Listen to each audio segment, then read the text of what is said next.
Okay, so as I said earlier, every year at each meeting we tend to get feedback from the members. Jeff, I think they're going to stand right here. Just do it that way. They don't want to go up the stage. Yeah. So we get a lot of feedback. We get a lot of questions. Oftentimes the questions are member specific, like you know, in my neighborhood there's this, or what's the requirement regarding parking of construction vehicles, or something like that. So we respond to those. We will generally try to respond to every question that gets asked that comes into our contact box. But during the course of the year, of course, as I said, there's often very, I'll call them thematic. There's issues that are coming up again and again and again. And that's what we'd like to talk about in this session, because they affect not a particular member or a small group of members, but really all the members. And so we, in addition to taking the input from our contact box, we sent out the blast and asked everybody to give us your questions, and many of you did, and thank you for that. And so with that, what I've done is put together small Q&A. As I mentioned, Councilman Moore, Councilman Dallahan, our council president, and SHPOA's representative, or liaison, I guess to say, with the council, have agreed to answer the questions. I mentioned earlier the mayor was scheduled to join us, but had to cancel in order for a very, very important commitment. So with that, I'm just going to ask, rather than climb up on stage and have three guys try to kill themselves, it's not the easiest stage to get up on. Councilman Dallahan and Councilman Moore have agreed. We're going to stand right here. I'll ask the questions. Again, these are your questions. These aren't my questions. These are your questions. So you may hear something you asked. You may not. If it's not, it's probably because it was, again, very specific to your situation. And I have a couple of questions that people sent in that I do need to respond to, and I promise I will get to those. So with that, let me start. I guess the first thing is, Jeff and Mark gave a really good update about the beach, the bay, you know, some of the critical factors. But from the perspective of council and the administration of the borough, do you want to make any, I'll give you a chance to make some comments about just the borough's perspective on beach maintenance and the bay maintenance. Well, the Borough Council is very interested in beach maintenance and the beach nourishment project.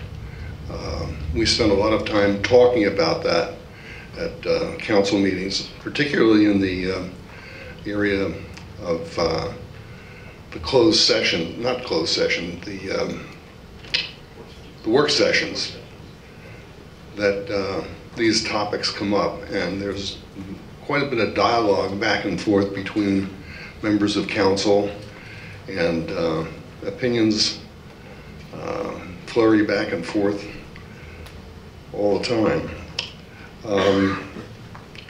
The contract for beach nourishment was awarded by the U.S. Army Corps of Engineers. The state of New Jersey is a non-federal sponsor. The borough has a state aid agreement with the state, but we don't have any say in the amount of money that goes into it. The borough, therefore, is not a party to the construction contract. Great Lakes Dock and Dredging was the low bidder, and was awarded the contract. They encountered several delays, as I'm sure you know, starting in Ocean City, followed by significant delays getting the preventive and predictive maintenance done on the dredge before getting to Avalon. They were done in Avalon in May, but there were additional predictive and preventive maintenance issues that needed to be worked on the dredge, which was performed following the weather delays. Stone Harbor does not control the schedule because we are not party to the contract. They started on June 3rd in Stone Harbor. Let me switch my notes here. And the percentage is based on the amount of sand placed in each barrel. In terms of long-term plans, we are less than halfway through the 50-year cycle adopted when the original dunes were placed at the bulkheads. We now have a long-term beach maintenance plan approved by the New Jersey Department of Environmental Protection that we also follow. Reese? First of all, I just want to thank everybody for coming to this morning. I mean, SHPOA serves, I think, a really important aspect of making sure that the borough hears the comments and priorities from all of you. So thank you very much for coming here this morning. As far as the beach and bay, I think it's one of the top priorities, if not the top priority. You know, people that come down to here, to Stone Harbor, are attracted by first and foremost from the beaches, and then also the bays. So it's a top priority. It's a difficult priority because it's a continuous process. It's important that the borough stays in close contact with the DEP and also with the Army Corps. And that's one of the main reasons why a year or so ago entered into an agreement with Doug Gaffney, who is an expert on the beach and bays, and really gives good guidance to the borough as far as what the priorities are and the timing, which is really important. So I think that's recognized as being one of the top priorities, if not the top priority of the borough, recognizing it does cost a lot of money. If you recall, several years ago, the borough started setting aside reserves for both the beaches and the bays. That has proved to be very beneficial to be able to draw on those funds when the opportunity becomes available to do the beach replenishment and beach renourishment. Thank you, Reese. I think one thing, I don't know if you saw it on Jeff's slide, but Stone Harbor is incurring approximately $2.5 million of cost related to this beach renourishment. It was on Jeff's slide. That's only 10% of the cost of the renourishment. The total project cost is somewhere in the vicinity of $25 million. And the bulk of it is being funded by the federal government through the Army Corps, and then a significant remaining portion being funded by the state of New Jersey. So the point here is you have to be prepared, because when the Corps comes, I think they're usually like 3-year cycles almost, that they come around and say, okay, it's your turn for beach renourishment. So it's not like the borough can come to the Corps and say, hey, our beaches need fixed. And the Corps' like, well, you got to wait your turn because you're in line with a lot of other folks. So there's a lot of work that goes into preparation, making sure all the permits are set so that when the money's there, you can take advantage of it. And in 2020, we missed it. And as a result, we didn't get a beach renourishment. So that's why we talk about 2017 to 2023 being kind of the cycle. So these folks are now really focused and working very hard to try to make sure that we're ready, not only in terms of having all the necessary permitting, et cetera, but starting to put the funds aside, because these are expensive and they're going to continue to grow in cost as more and more demand exists for beach renourishment. Now, talking about expenses, Mark talked about the flood master plan, and the numbers on the flood master plan, I know that have been discussed in years past, are substantial. So, another question that folks were interested in is not only about the flooding, and I think Mark, in his presentation, answered a lot of the questions around how the borough intends to address the issues of flooding. But maybe, excuse me, for Reese and for Frank, the question would be the cost, the financing. How's the borough thinking about this in terms of the long-term, very significant investment that's going to have to be made, and ultimately how it's going to get paid for? Reese, I'm going to start with you. That's a tough question.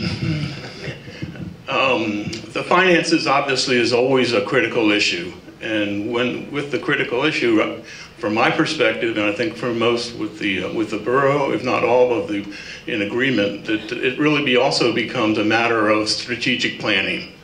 So you really need to have a strong base of strategic planning to be able to understand what monies are going to be needed when. So that's one area that the borough has really been focused on these last couple of years in particular, is making sure to understand what the priorities are from a strategic standpoint.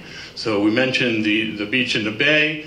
Also, certainly the flood mitigation is right up at the top as far as the priorities, and making sure that we have adequate reserves as well as adequate resources to be able to fund these different projects.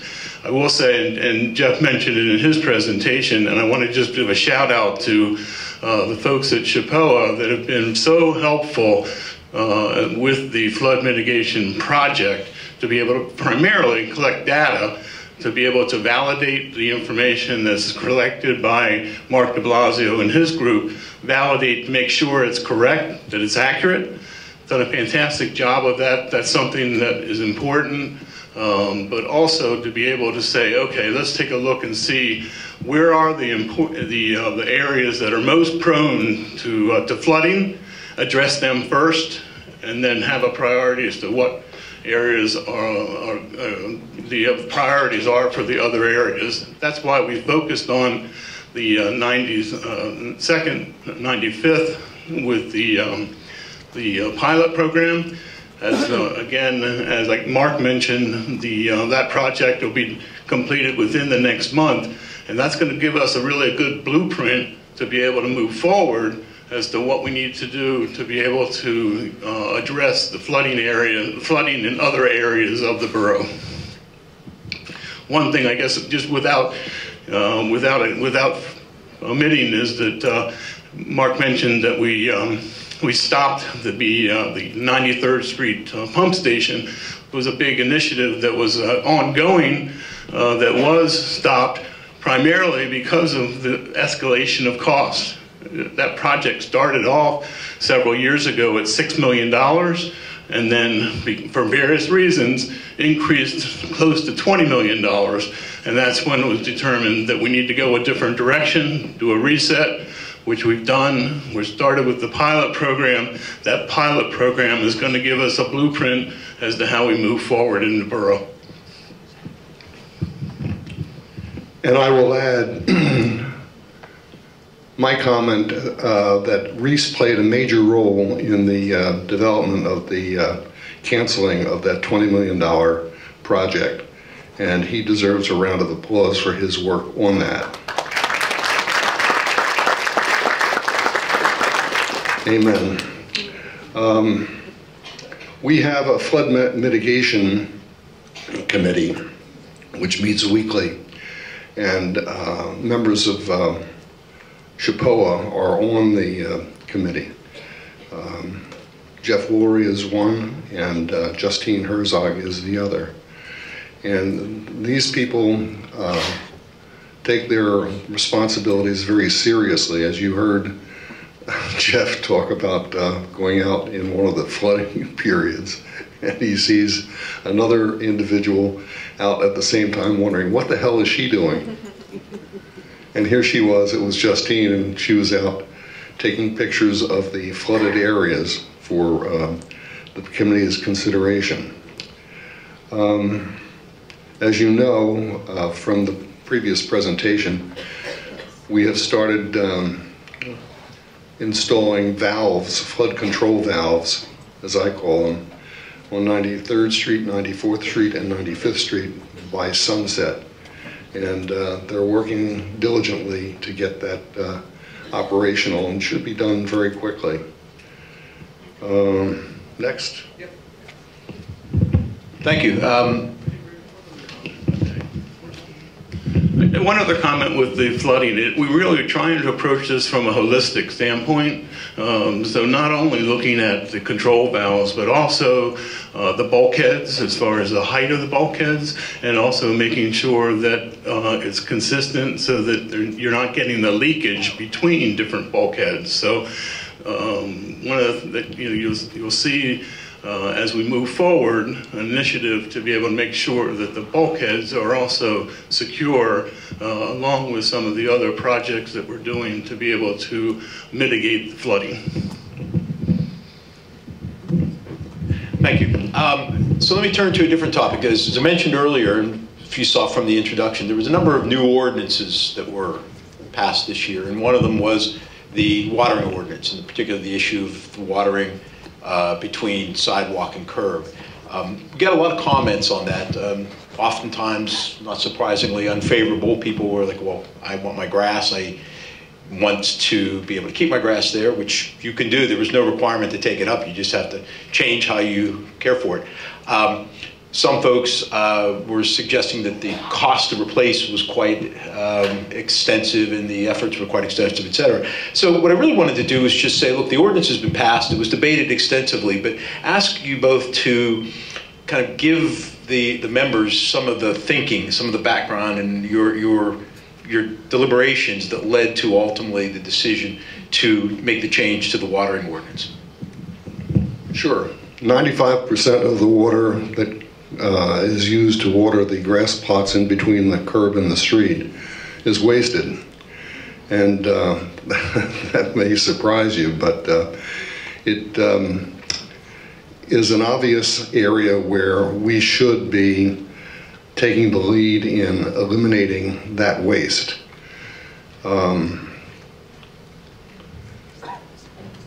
Most of the water goes into the streets and goes, through the storm sewer system, and it just doesn't replenish itself in the normal course of events as it would if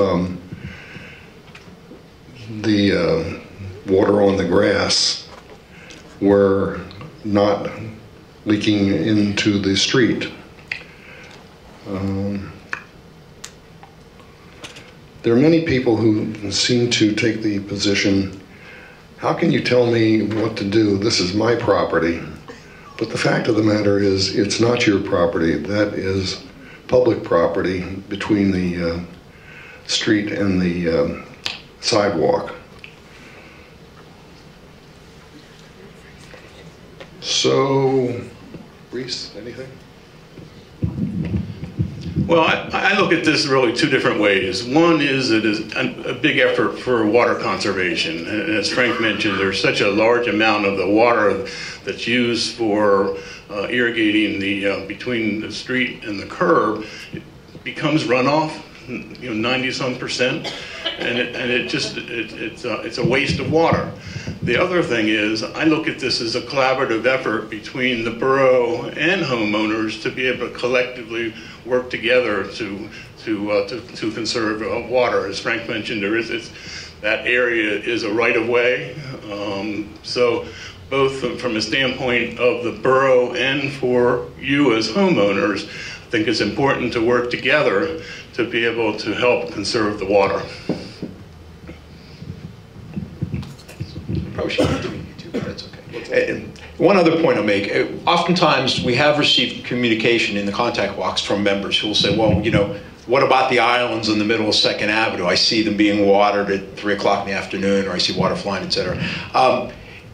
The borough is aware and is paying attention to its water use, especially around the islands. It's trying to, I know Manny Parada, the Public Works Director, is really trying to get on board with the notion of how can we keep those islands as pretty as they are, but at the same time be more aware of the water consumption. So my ask would be, if you see situations where there's watering going on at a time, maybe you say, well, we shouldn't be watering in the middle of the afternoon, or you see the sprinkler heads, I don't know if they've started to move to replace them, but if you see sprinkler heads or something shooting in the wrong direction, let the Public Works Department know. You can just call Public Works and leave a message, or you can send something to our contact box and we'll forward it on. But they want to try to address that. They are trying to get better at, if you will, living by the same means of protecting the water resources in the borough as they're asking homeowners to do. So, again, as Reese said, I think it's a collaborative effort. If everybody kind of comes together on it, we can start to make some real progress. As Jeff's chart showed, we want to continue to make progress in terms of managing our water consumption so that we don't find ourselves in a situation where desalination becomes an issue. Because not only is it difficult, it's expensive, and it's really not environmentally friendly. So again, it has a lot of negatives to it. So let me throw another ordinance. Go ahead. Yeah, sure. One thing One thing I forgot to mention is that the borough is working collaboratively with the Garden Club, Sandy Slavik and others with the Garden Club, to be able to take a look at what the plantings are being used in the medians. And that's something that also is underway, to be able to make some changes to make, to revise the plantings with what's being planted in those areas, to make them so that they are, better environmentally for us and for the community. So you'll see that evolving over a period of time, as far as seeing what types of plants are being actually planted in the medians. That's another change that is underway as a collaborative effort with the Garden Club. One thing that I'd like to add as well is the area around the administration building in Stone Harbor was recently revamped, and artificial turf was put in. And quite to the surprise of my wife, it looks very nice.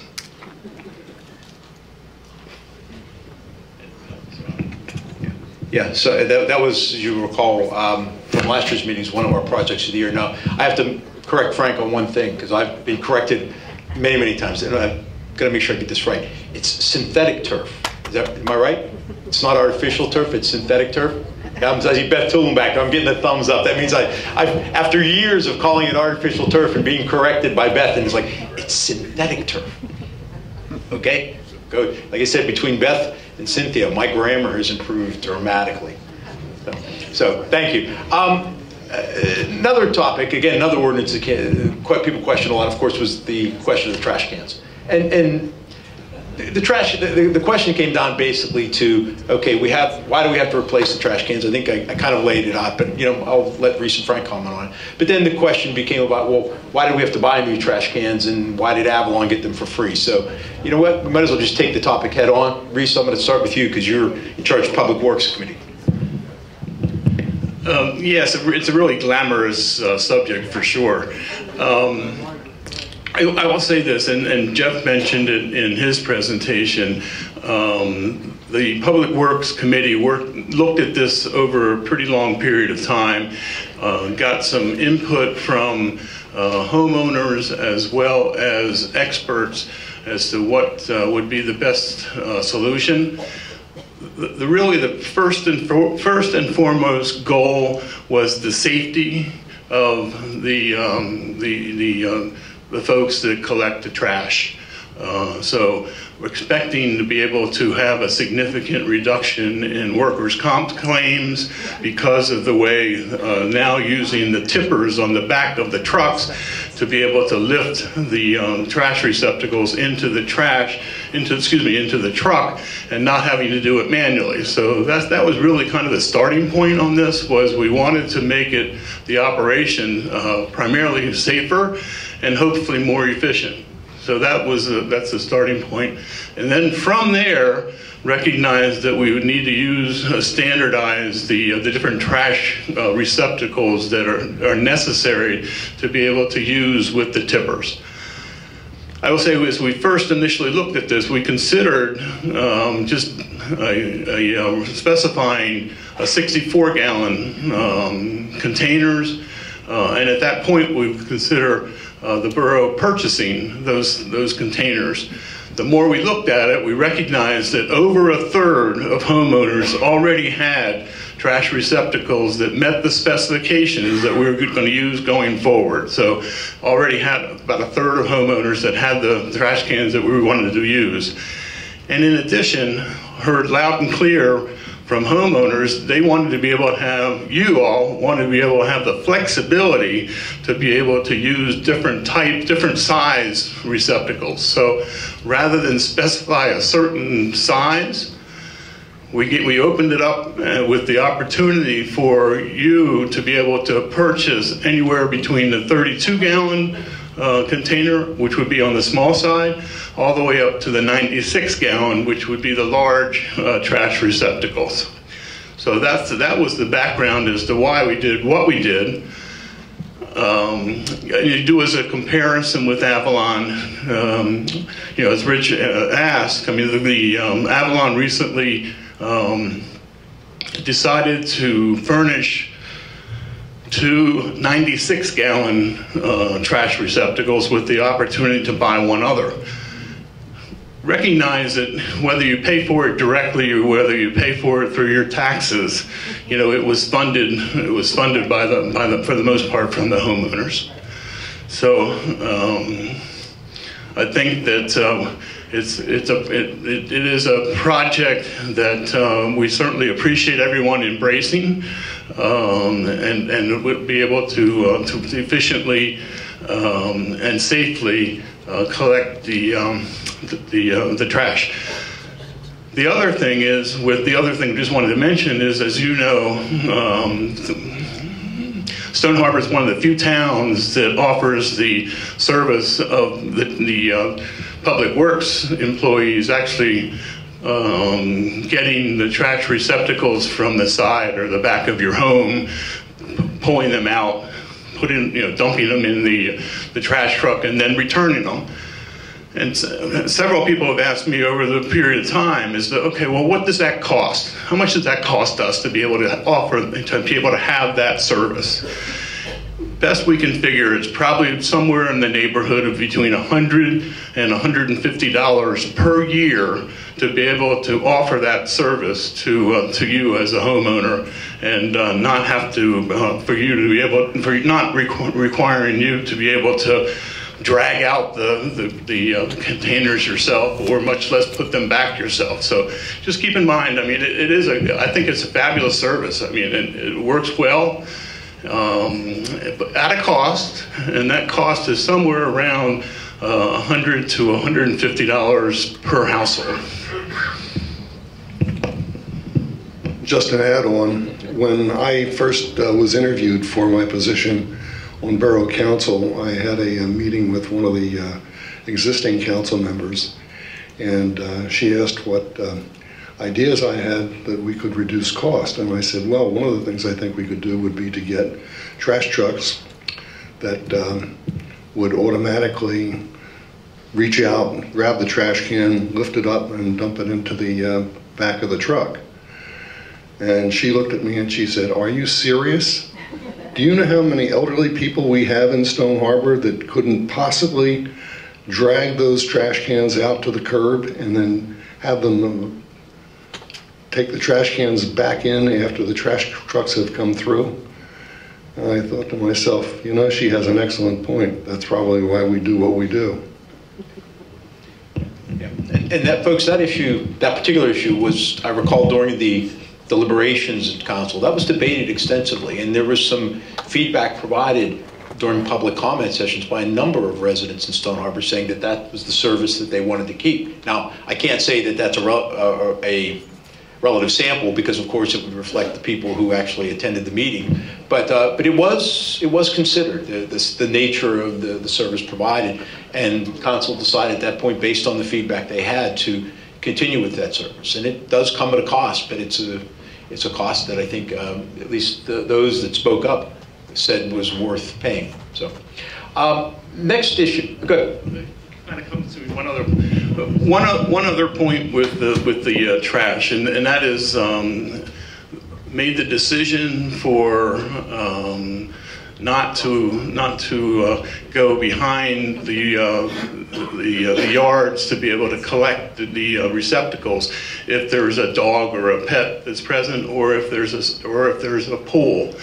I will tell you that recommendation was a strong recommendation from the borough's insurance company for liability purposes. That's the reason why that was initiated was for the most part, for the very strong part, because of the borough's insurance company spoke to us and felt that that was necessary to include in the ordinance. It's also interesting to note that Avalon has been having difficulty with the 2 96-gallon trash cans that they provided to the customers.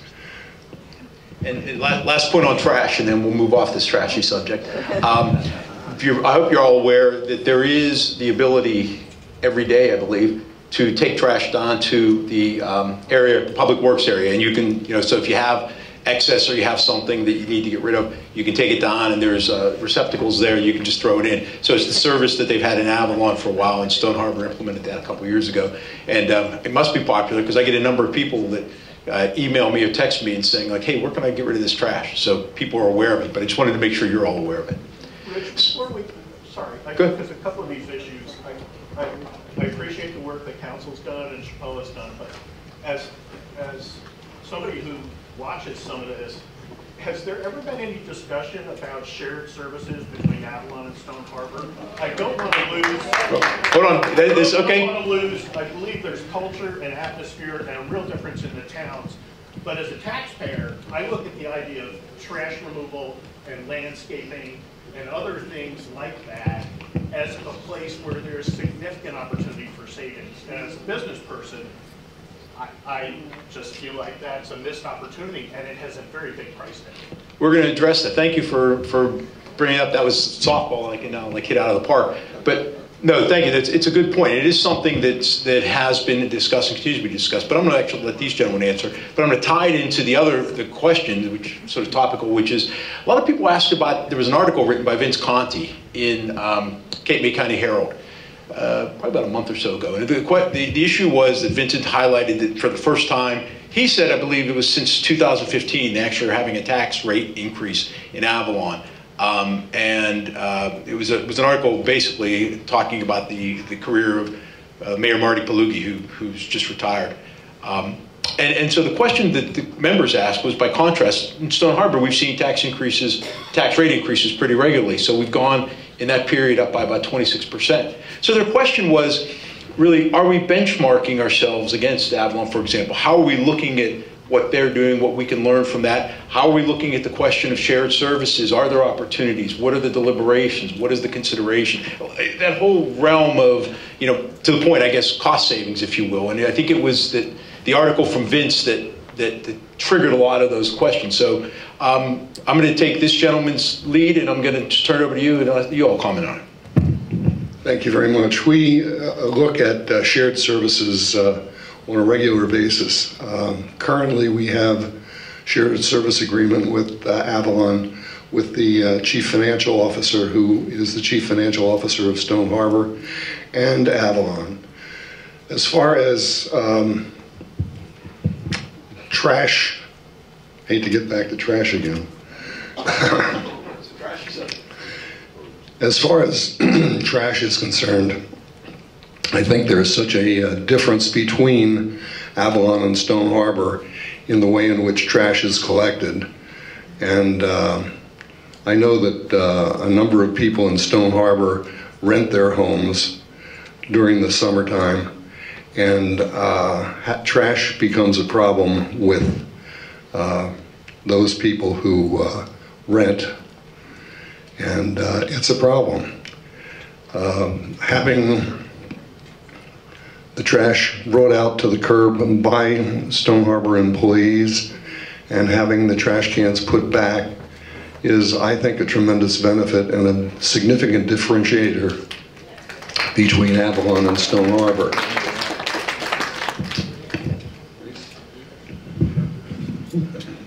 As Frank mentioned, we do benchmark Stone Harbor with other local communities, including Avalon. We're actually talking to, so not necessarily specifically to your point, but also as far as salaries, as far as positions.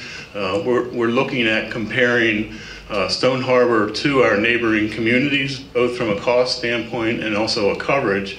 I will say that in addition to Jim Kraft, who is the Borough Chief Financial Officer, we also have a shared service agreement with Avalon on the courts.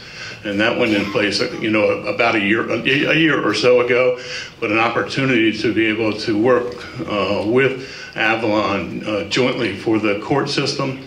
We're also currently looking at another couple of opportunities that we see with having a joint service agreement with another community, not necessarily Avalon, but another community, to be able to get the coverage that we need at the cost savings that you receive as a result of having a joint service agreement.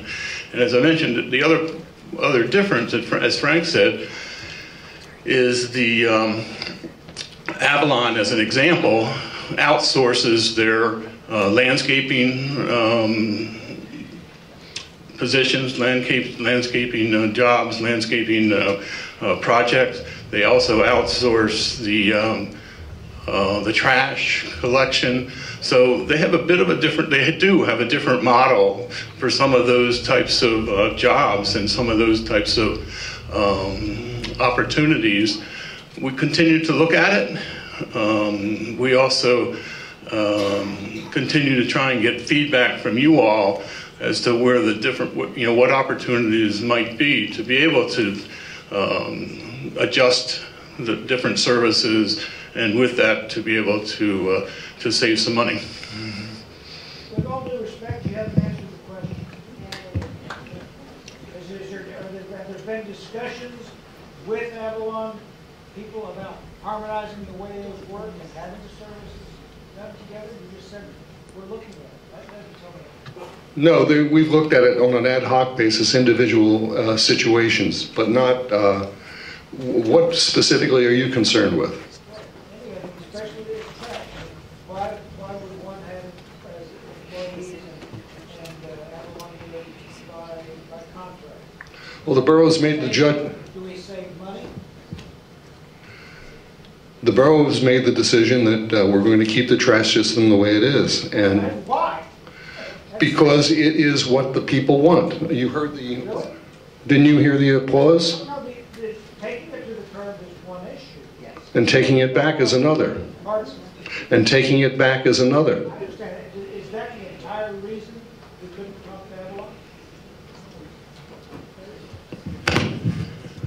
That's not necessarily the entire reason. I think there's also something that evaluate the cost and the benefit of controlling your own destiny. And one of the things that, specifically with the trash, there is a benefit of having control of your own destiny. You saw this last winter, there was some changes with almost across the board with a lot of different communities where the cost was significantly increased. But we do want to be able to benefit of a joint services agreement where it does make sense. And we are it's the other benefit of having Jim Kraft as the CFO. He can help facilitate those conversations, which we do have for different circumstances as they come up. With all due respect, you haven't told me any reason. All right, thank you. With all due respect, I think they've provided a lot of information. And one of the things is, as Reese just mentioned, I don't know how much you follow the local papers, but in the last year, there's been all kind of issues with various communities in South Jersey who use outsourced third-party trash collection about the substantial increases in prices that those companies have been seeking. Substantial, double-digit price increases. So part of the issue has been that they don't, to your point, if you have your own service, they've concluded, and I can only say this, I've been working with SHPOA now I've been on the board for going on 7 years and have been an officer for 6 years. And the progress, the move forward in identifying, addressing, discussing, debating issues of cost and financial management in this current council are probably as much as I've seen in my 6 years at SHPOA. And we're going to continue to press it. So we're the group that actually put together the 10-year and 5-year financial plan and work with mayor and council on that around putting forth what are the future investments going to be. So I think there's a lot that's been done. There's a lot more that can be done. There's no doubt about it. And this council, in my view, this current council, they're the right people to continue to kind of push that engine forward. It may not happen as fast as everybody likes. It may not happen how everybody likes. But again, that was the issue on trash. There was an extensive debate, extensive public debate, and looking at various options. And this was the option that this council decide to move forward with. So that's basically all we can really say. I'm going to throw one last question out, and it's one that comes up often in different forms, but I'm going to put it under the term development. And I know, for example, Councilwoman Parzic, who's sitting over here, had that as one of her campaign focuses, was, you know, the issue of development in Stone Harbor. People have commented that, the way I'll describe it, it seems like there's more and more, I'll call, pushing the envelope on development. There's homes that are being built that people are questioning, well, is that really truly within the coverage limits? People are questioning, is that really not a third floor, et cetera, things that are, you know, against the ordinances. And I know that every project has to go through the construction office, and if there's variances requested, that has to be approved, et cetera. So there is a very sort of rigorous process, and I know Ray Poudre and his office do an awful lot of work at trying to maintain the construction development within the existing ordinances. But it's just this perception that seems to be out there. So I thought maybe y'all could address your views and what you see and how you're trying to control or manage development in Stone Harbor. One point that I would like to make, going back to the last conversation, is that Avalon has, believe it or not, $5 billion more in ratables than Stone Harbor has, which is a very significant increase or a significant number when you're talking about tax revenue. As far as the development of third stories on houses, which seem to be larger and larger and larger, and taking up more and more space on the plot plan, we are very vigilant in maintaining the role of the construction office and the planning board to make sure that that does not happen.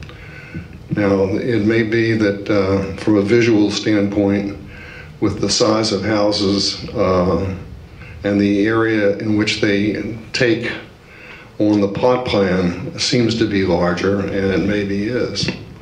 But there's been no change in the borough's position on the development of a third floor. First, let me just mention that, you know, the actual difference in ratables between Stone Harbor and Avalon is $5 billion with a B. Okay, so it's $5 billion. So I wasn't sure whether that came through loud and clear.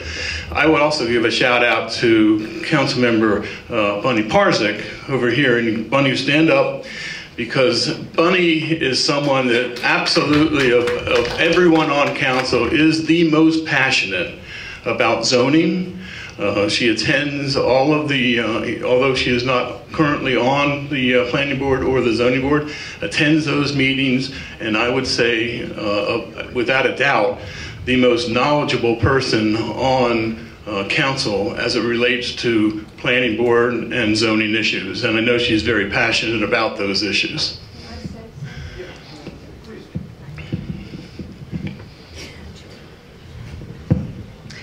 When I ran for council in the primary 2 years ago now, I wrote a letter and explained my passion about Stone Harbor and retaining its charm.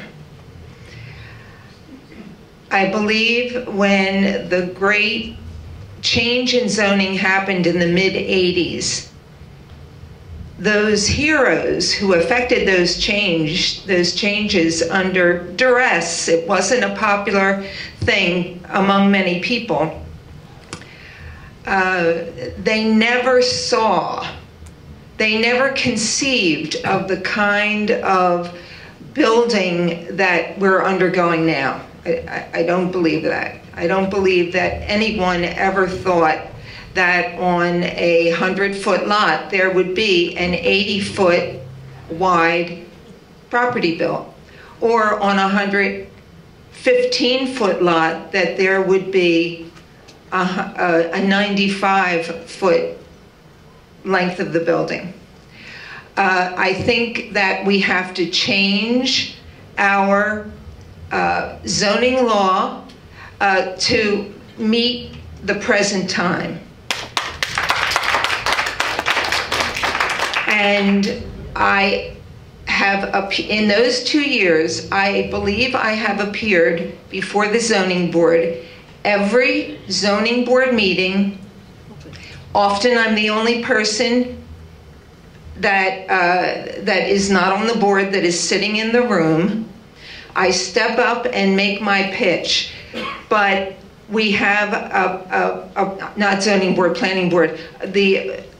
We have a planning board that is not willing to, I think they're afraid.